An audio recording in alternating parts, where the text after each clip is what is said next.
Howdy. Welcome to my runcast, in which there has been and will be absolutely no running. I haven't done a runcast in a while, and I won't be doing a runcast where I'm actually running for a while yet. And the reason is I fought last Saturday, which will be a week tomorrow, and my fight was great. I won second round KO, so it was like not a heavy fight, didn't take a lot of damage. I don't think I really got hit by anything. But my shin split open again. This is like the third or fourth time on the left side, and then my right shin has split, I think 3 times. Not sure. I don't really keep track of this. But I didn't notice it. Like, I didn't feel it at all. After the fight, my cornerman was like, "You have to go see the doctor." And I was like, "Why?" He's like, "Your shin is open." And I looked down and I was like, "Oh shit, look at that." I had no idea. So needless to say, it doesn't hurt when I split it, but it does hurt later, like after you've stitched it, kind of thing. So, fight on Saturday. It was a daytime fight, which is different, fun, and interesting. But that meant that we got to drive home that same day. It's like a 6-hour drive from Buriram. So we drive home, we get home at like 8, 9 p.m., something like this. Very happy to be home with the animals, like everything's good, feeling great. I've got that perfume of having won my fight. Like, Kevin and I talk about this, where like the thing about winning and losing is like, as much as you think it matters or as much as you think it doesn't matter, no matter where your headspace is with it, winning always has a perfume and losing always has a stink. And it's just this kind of like, it follows you, it hangs around you like a little cloud for a little while, and it's kind of up to you how long you let either of those things affect you. I woke up on Sunday morning. Well, okay, go back a little bit. On the drive home from Buriram, so this is just hours after my fight, my shin starts aching. And this is kind of normal. I kept it elevated. Oh, I got stitches at the ring. So the ringside doctor stitched me 3 stitches, which honestly should have been like 5 or 6. It was a little bit of a like, I'll just put that together kind of thing. And it's like an equal sign, so there are actually 2 cuts, but one is parallel and a little bit higher above the other one, and she stitched 1 stitch through both ends of those 2 cuts. It's a little bit gnarly, but I don't know, like what else is she going to anchor it to? You can't actually do 2 separate stitches there. Anyway, stitches hurt more than the shin split does, so I anticipated it was going to hurt a little bit. Kevin was driving, so I'm in the passenger seat, and I'm putting my foot up on the dashboard to try to elevate it. This helps from the blood pooling and the pain, blah, blah, blah. Then it's my turn to drive on the second half of the shift home, and it starts hurting a lot at that point, because I can't elevate my shin. And it's more hours after the fight, so whatever, not that bad. Get home, happy to see the animals, we move on to the next day. I had told Kevin on the ride home, it's been a long time since I've taken the post-fight medicine, which is, it's essentially a laxative. You take it to kind of, it kickstarts your liver, and then your body basically like cleanses itself. It's good for your blood cell counts, it's good for healing. Thais basically use it as a kickstart after fights in order to speed up healing of things like bruises. If you get knots on your shins and stuff like this, the post-fight medicine is good for those things. I honestly believe it does speed up recovery on things like that. And I hadn't taken it for a while. I'd fought a number of times and not taken it. The reason being, I wasn't really taking very much damage in my fights. Like, I didn't feel like I had a lot that I had to heal after each of my fights. And then also I hate it. Like, I really don't like taking it. So given that I have now 284 fights, I have not taken the medicine 284 times, but I have probably taken it 150, 200 times. I don't know, something like that. So I was like, this time I'm going to be good. This time I'm going to take it. 1, because I haven't taken it in a really long time, and I've been training and fighting hard in between. Thais will even take it if they don't have a fight. If they've been training for many, many months without a fight, their trainers will make them take it as like this kind of reset. It's basically seen as a necessary part of like maintaining your health when fighting, or when not fighting but training very hard. I don't know, like getting massages or something. So I wake up the next morning and like my shin hurts quite a bit now. And I can't remember if in the morning it was hard to walk or not, but it was a very sharp and achy pain, so like two kinds of pains going on there. But I went out and I had to buy new medicine because I had half a bottle that had been in the cupboard for God knows how long. I don't know if this stuff expires or needs to be kept in the fridge or anything. I don't know a lot about how this is done. I think most Thais drink the entire bottle, so this never becomes really an issue. I drink never more than like, I don't know, a third of it. So I go and I buy new fight medicine. Go get kitty litter, like quick trip out, back, take the medicine at like 8 in the morning. And it takes about, I don't know, 2 hours for it to really kick in. And you're just gonna be on the toilet for like hours. It's not continuous for hours, but you need to stay very, very close to a toilet for a number of hours until it kind of peters off. And it takes, I don't know, maybe like 4 hours until the whole thing is kind of done. You might have a little bit of runny but not diarrhea poop the next morning. Just letting you guys know how this works, what's normal kind of thing. So 2 hours after taking it, it starts kicking in. This is good. I'm like watching something with Kevin, but I can't really watch it because I have to keep getting up to go to the bathroom. And then not more than 30 minutes into it having kicked in, I start throwing up too, which is not something that you do with this medicine. This does not cause you to throw up. You might gag when you first take it because it tastes so horrible, but that's not actually something that it does. That's just your own like disgust reflex. So I'm like, huh, that's weird. But I'm like, all right, whatever. Like I haven't taken it in a long time. Who knows what my body's doing. For the next couple of hours, my needing to go to the toilet because of the medicine, as it makes you, it's laxative, so it makes you need to poop, that peters off. Like I stop needing it for that reason, but I continue to throw up and I can't drink any water. Like every time I drink even a little bit, I throw that up after like 10 minutes or something. So I'm not feeling well, obviously. And my shin starts hurting to the point where I'm like hobbling around the house now. Like if I'm sitting for a while and then I have to stand up, it takes me about 40 seconds to balance myself and like start walking through the pain of my shin.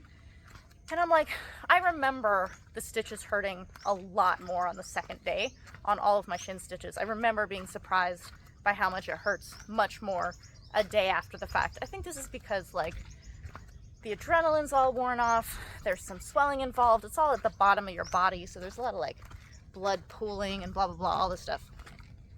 So I'm hobbling around the house between trying to be passed out asleep in the bed and then going and taking hot showers or baths because I don't know, for whatever reason, when I'm really, really sick or in a lot of pain for something, the only thing that comforts me is hot water. So I had shingles and conjunctivitis once we were training for the intensive with Karahat in Bangkok. So we were there for, I don't know, a month or something, and I got shingles and conjunctivitis. I was really sick. My hair was all falling out because I had had dengue a couple months earlier. It was a rough time. It was a terrible, terrible rough time. And I was in the hot shower every 30 minutes or something because it was just my only comfort. When I did an egg donation prior to moving to Thailand, which is the most pain I've ever experienced in my life, was after that retrieval. All I could do was sit under a hot shower for like hours. I couldn't even really walk. It was horrible. So this is what was happening on Sunday, the day after my fight, is I was just in incredible pain from my shin. I was unbelievably uncomfortable because just like my joints were starting to hurt, my hips started hurting an incredible amount. And I was like, this is from me laying in one position for too long, like bed sore type situation, that I had this intolerable pain in my hips and starting to be in my lower back. And I'm like, this is kind of something that happens to me when I'm having some kind of immune response. So like when I get my shingles, or which I get often, used to get quite often, I've had it many times, or if I have like a flu or something like that, I always have like really bad joint aches. So I thought this was that, and it was from laying in the bed for hours and hours on end, and then laying in the bathtub, and then laying on the floor of the shower, and all of these things. I thought it was just kind of like a bed sore situation. I did not think until now, when I'm doing better, that I sleep mostly in the same position for like 7 or 8 hours a night and do not wake up with my hips feeling like this. There's no way that in the like 3 hours that I've been laying in the bed and laying in the tub that my hips are now having this like, you are getting bed sores. But again, I'm hobbling around. I can't really put weight on my shin. And I'm just in a bad way. And Kevin is like, you need to go to a hospital. I'm American and we never had insurance. So I have the attitude, the cultural attitude, which is the kind of like Tiger King, I will never financially recover from this, of like going to a doctor. So I never want to go to a hospital. I never want to go see a doctor. I have a like, it's not, I don't need to do that kind of thing. Eventually I'm like throwing up even the tiniest bits of water that I'm drinking, and then there's nothing in my stomach and I'm still trying to throw up. And I remember that this is kind of what I felt like when I had dengue. And finally I'm like feeling worse and worse, and I think I'm actually super dehydrated now because I can't drink water and because I've had diarrhea and I've been throwing up. And I'm like laying there and I'm thinking, I don't think there's anything a doctor can do for me. I'm assuming this happened from the medicine, but I'm like, God, there's no way I'm gonna feel any better if I don't go try to get some help. Like, this is not gonna resolve itself today in any way. So I kind of like hobble out into the living room and tell Kevin like, okay, you can take me to the hospital. And he is just on it. He's like, thank God I've gotten Sylvie's permission to go. And he starts getting everything ready to take me to the hospital. And I am crashing. Like, when I had dengue, it was so horrible. I've never been so tired in my entire life where I couldn't stay awake for like 10 minutes at a time. And my body was in so much pain. I think there's like a nickname for dengue fever. It's called bone break fever because it hurts so much. And this is absolutely what my experience was of it. It was just full body pain and exhaustion. And I was starting to feel this, where now the idea of getting in the car and driving what would be essentially 20 to 25 minutes to our hospital, I was like, I can't make it. I was like, Kevin, I can't make it. I can't get in the car. I can't sit in the car for 25 minutes. I'm going to throw up while I'm in the car. I'm so dehydrated and thirsty. All I want is water. And if I take even the tiniest bit of water, like a little eyedropper birdie feed of water, I'm going to be like vomiting, which I really don't want to do. So I'm in a rough way, like I'm in a very rough way, and I start crying, and I've just told Kevin, you can take me to the hospital, and now I'm like, I can't get in the car, like I can't, it's too big of a thing for me to get in the car and go to the hospital now. Bless Kevin, he has dealt with me in this state actually a number of times now. He convinces me to just get in the car. I just get in the car, I have a bucket in my lap if I need to throw up, and I'm just like head nodding, trying to manage what I'm experiencing while he's driving me to the hospital. He's like, are you okay? Like, are you crashing? Are you getting worse? And I'm like, I'm not getting worse. I'm just not good. We get to the hospital. They see me at the entrance and just immediately put me in a wheelchair. They're like, this bitch needs a wheelchair. They put me in that. They wheel me over to reception, and I can't even tell reception what's wrong with me. So Kevin has to say this. It's much easier for me to speak Thai, for me to tell people what's going on, but I cannot do it. I'm so overwhelmed with how horrible I feel. So Kevin's explaining, he's showing the picture of the medicine I took on the phone. He's like, this was about 5 hours ago. She takes this all the time. She's never had this kind of response to it. So they kind of have a like, we're not really sure where to send your wife in the hospital, but they decide to send me to an like internist. So they wheel me upstairs, and it feels like an eternity. Anytime you go anywhere in Thailand, they will take your blood pressure and your temperature. Like if you go to like a clinic for a facial, they'll take your blood pressure and temperature. It's just a thing that everywhere does. So they're doing this for me because it's a hospital, and they're just trying to get my like height and weight and like basic stuff down. And the lady's telling me, you have a fever, but your blood pressure and blood oxygen is okay. And I just I don't care. I'm like, don't talk to me. Just get me into some situation where I'll feel better. I don't say any of that. But Kevin's listening very carefully. Like, he wants to know what my blood pressure was because he thinks this might be part of the problem.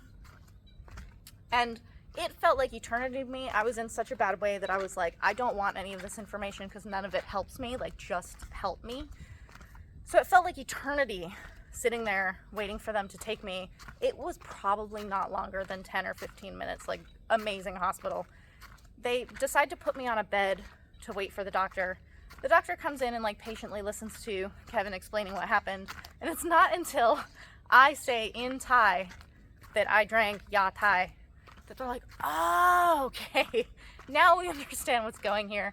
And the doctor, very cleverly, she's like, I think maybe the medicine was not good. Like, maybe there's bacteria in it, or it was like spoiled kind of thing, which is crazy because I bought a new one, but whatever.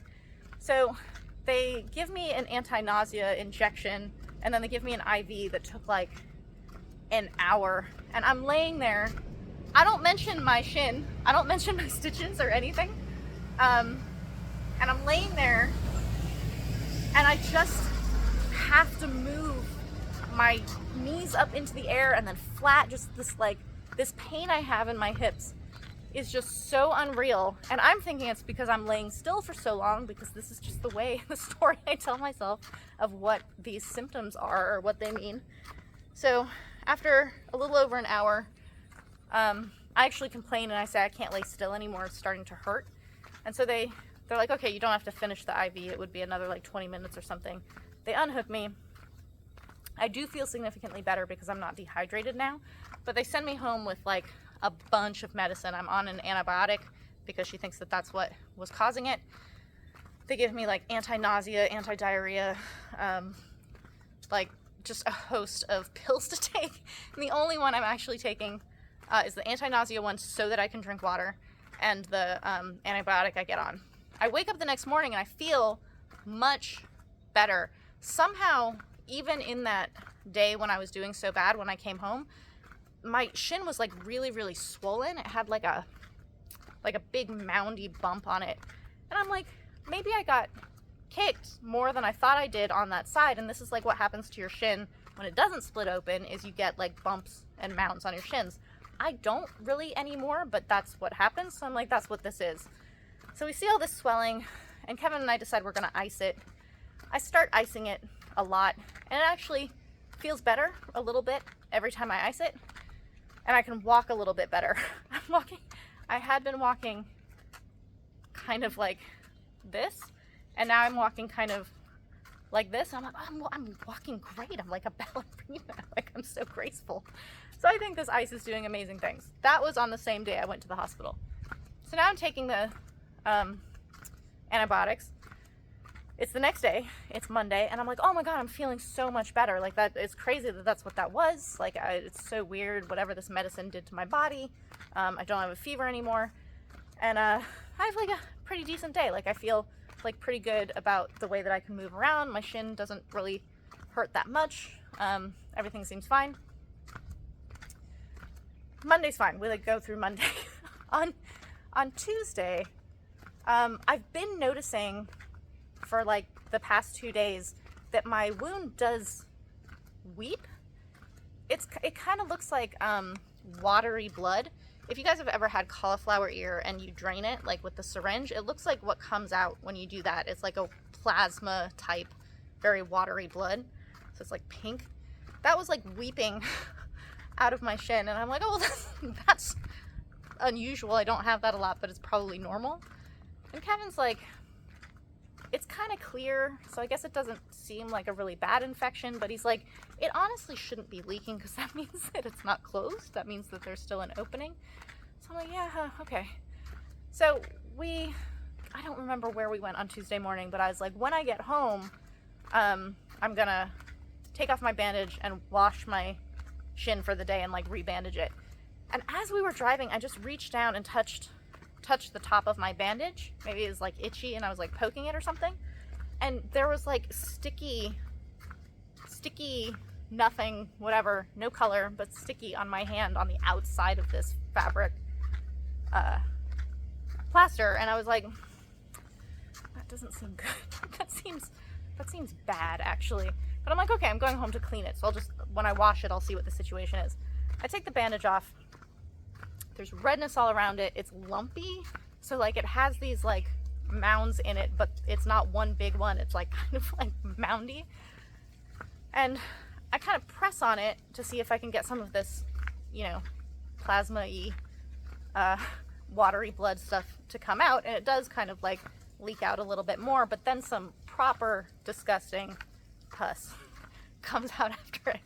I'm like, all right, Kevin, we're going back to the hospital because this is infected. Like, this is not good. It looks like maybe it's just a little infected, but we need to get it looked at. And he's like, this is great. I'm happy we're doing this. So skip one day from my last hospital appointment and we're back in the hospital, but now we're going for a different purpose. Now I reveal that I have this thing going on with my shin. So they send me to surgery, I think is where they sent me, because they're like, it's stitches, it's a wound, so we'll send her to wound care, which is in the surgery center. So we go over there. That's a much longer wait, but I'm in a much better state now. I'm not like, please God, just help me. And I see this really wonderful doctor. I really like him.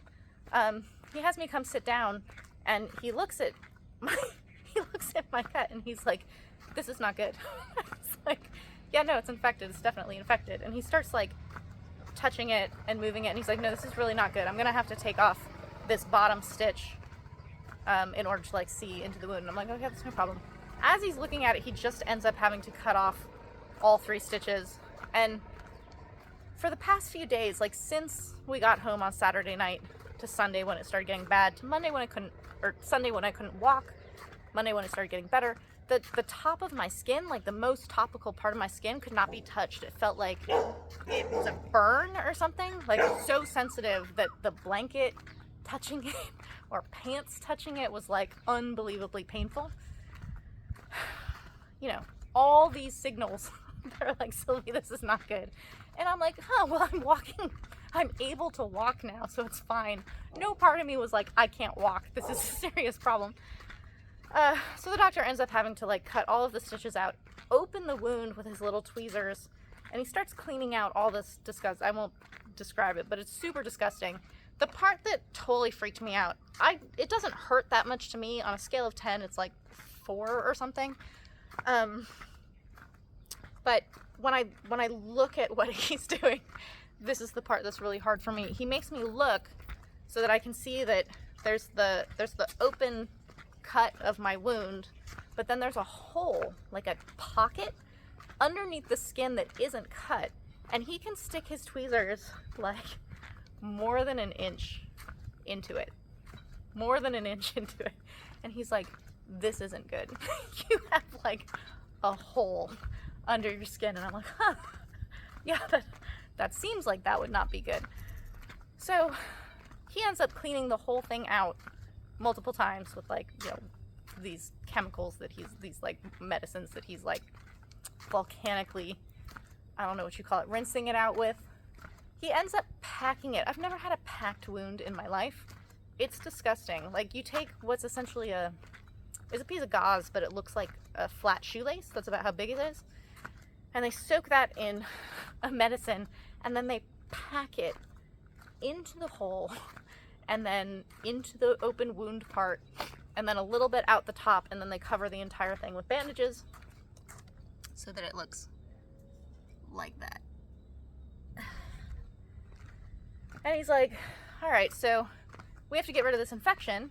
And I'm like, I've been taking antibiotics and they made me feel better. So he's like, if you're not sick from your last thing anymore, I'm going to change your antibiotic. And I'm like, yeah, you can totally do that. I don't have the diarrhea or vomiting anymore. And he's like, okay, I have to go get this thing changed every day. So every day I have to go to the hospital. They pull that disgusting little gauze shoelace out. Makes me want to throw up.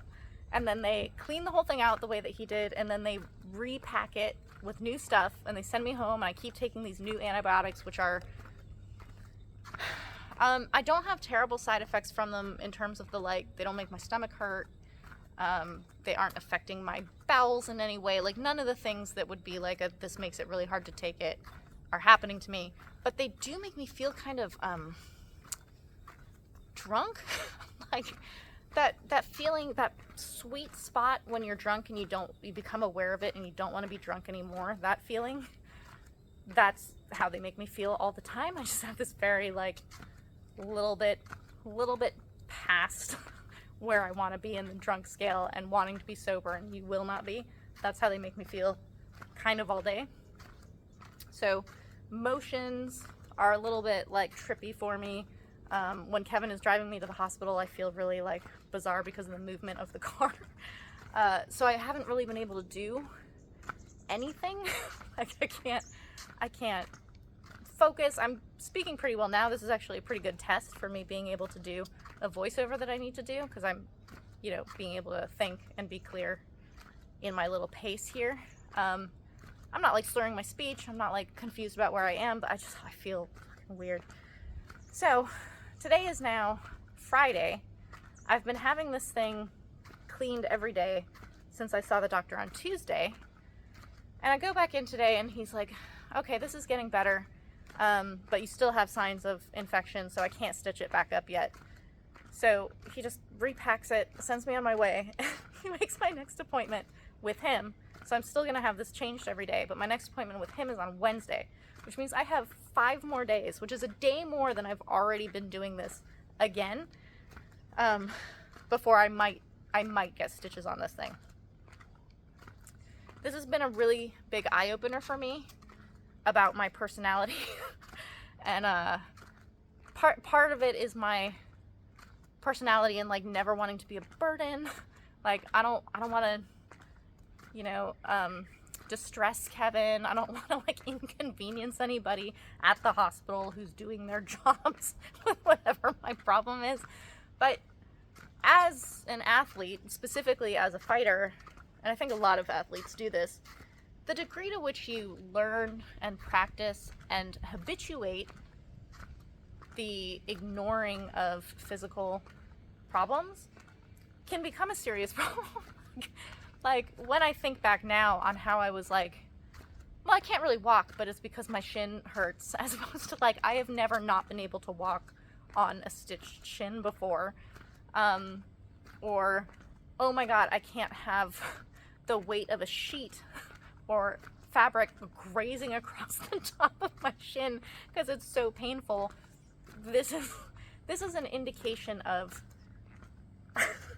infection or something that's very wrong, as opposed to like, oh well, I can explain away my hip pain as being that I've been laying still for too long, whereas that was clearly also a symptom of this infection. When I first was sitting on the table with the doctor who was looking at my shin, the first time I went to see him, within like a minute, when I'm like, I was here 2 days ago and got antibiotics for this thing because I was throwing up, so that he knows I've been taking antibiotics, and I told him which ones, he cut me off and he goes, you didn't get sick from that medicine. This is what gave you a fever and was making you throw up, which means that even 2 days prior to seeing him, my infection, which was 1 day after the fight, my infection was already so severe that it was making me have a fever and vomit, which I was not taking as signs, which honestly is a little bit an accident of coincidence in that I had taken the medicine. So I could blame things on medicine that I don't normally have in my system because the effects were halfway what should be the effects of that medicine. So it's complicated.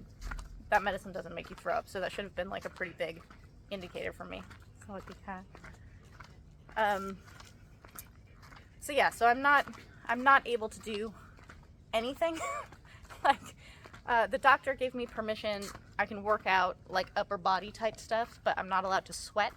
So you guys are seeing not a run, not even really a stroll. It's like my evening constitutional. So you're listening to my constitutional cast now. I have gone to the gym a little bit to lift weights, very modestly, very demure.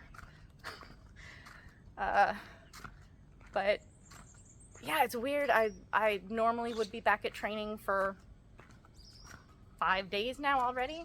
And every time these women are like cleaning out and repacking my wound, and I'm explaining that I'm a Nakamoi and this is where it came from, every single time they're like, oh, you're going to be resting for a while. And I'm like, what does that mean? Because like, they don't know me. So do they mean that like for this kind of wound, no matter who it is, it takes an incredibly long time to heal? Because it kind of feels that way. the doctor, who does not know me, but this was really funny, when he first cleaned it out and packed it up and like bandaged it and was writing up my little case thing on the computer, he finishes with me and he goes and he sits down and the first thing he says is, "Don't just go and fight now." Like, do you know me? What is this? And I don't know, I asked him today, so this is like 4 days into this whole process, I asked him today, why is there this hole, like why is there this pocket in my shin? How does that happen? And my shin has actually opened a couple of times. So basically what happens is that because the skin over the shin doesn't have fat and muscle around it, it's like very, very close to the surface, it's easy to break open the same way that, like, you know, ridges and thin skin in here is easy to open. But it's thicker than this kind of thing. And so when you stitch it, if you only stitch the top layer, it's not attached to the bone underneath where you just stitched anymore. And it never will be. It never reattaches to the bone. So basically people have been stitching over it when I get my stitches ringside because they're not very deep. And so the skin, the like fleshy bit underneath the most surface dermis is not reconnecting, only the top dermis is connecting. So if you picture if you have clay and there's like a gap and you're sticking two pieces of clay together and you don't stick the deep under part of them together, you only smooth over the top of the seam. That's what's been happening. And so it creates these little like spaces, like little gaps underneath the surface of my skin. And because this has happened a number of times now, I've got like a, you know, more than an inch long gap under my skin, little tunnel, which is totally disgusting. So hopefully on Wednesday, I hope on Wednesday it'll be, you know, clear of infection enough that he can stitch me up. I would really like to have stitches on it because that to me is the like next phase of like, okay, now you just have to heal and then you'll be better. Right now I'm in this kind of like holding pattern of waiting for the infection to be gone enough for the stitches.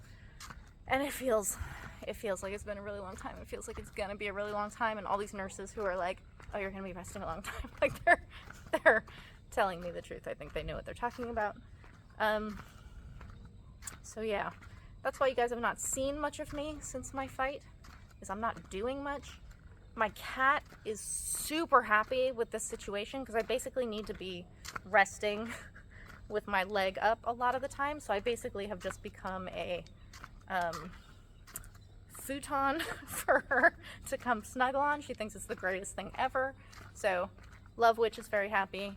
I think Bun is pretty happy to have me home, but he's not as affectionate, so he doesn't care that much. It's just that he can be let in and out as often as he wants because I'm paying attention to those desires. And this is a good test, as I was saying, to be able to do voiceover so that I can kind of like move forward a little bit in the work that I do. Yeah, that's that. So, moral of this story is listen to your body, but not necessarily take in the message that your body is telling you what you've told it it's telling you most of the time. It's telling you something different. Like it really is not my assumption to go to, oh, this is a serious problem on anything ever. So this has been a good experience in being able to be like, these are the signs of infection, or these are signs that need me to get up and do something about it, as opposed to like, I can bandage that at home or I can wait that out at home. I've never had an infection on any of my stitches before. I probably have, but it was like resolved quietly kind of thing, but I've never had anything like this, like ever. Packing of wounds is something I know about for some reason. I guess I've seen it on the TV or something. Like I knew what that was, but watching it was super disgusting. Having it in my body is something I find totally revolting. I can like feel the shoelace gauze in there sometimes, and other times I'm not aware of it at all. But for me, very, very helpful to now have had this experience that I don't love, not a big fan of, but I can use it as a reference point in the future for, oh, that's not my first rodeo. I've seen that before. That's a sign of infection, or that's a sign that I need to get on antibiotics at the very least, or something like that. And everyone's got their own versions of that. So while I would not go make blanket statements about what other people should do or what other people are experiencing, you need your own intuition and then a doctor's actual knowledge to let you know what any of those things are. I guess my takeaway broad advice that I would give to people is when you're in a state of super discomfort and pain, try to figure out what that might be in a kind of more Occam's razor type scenario than what I was doing. Like, you should actually be looking out for signs of infection as opposed to looking out for signs of I can ignore this kind of thing. So thank you guys for listening to my constitutional cast.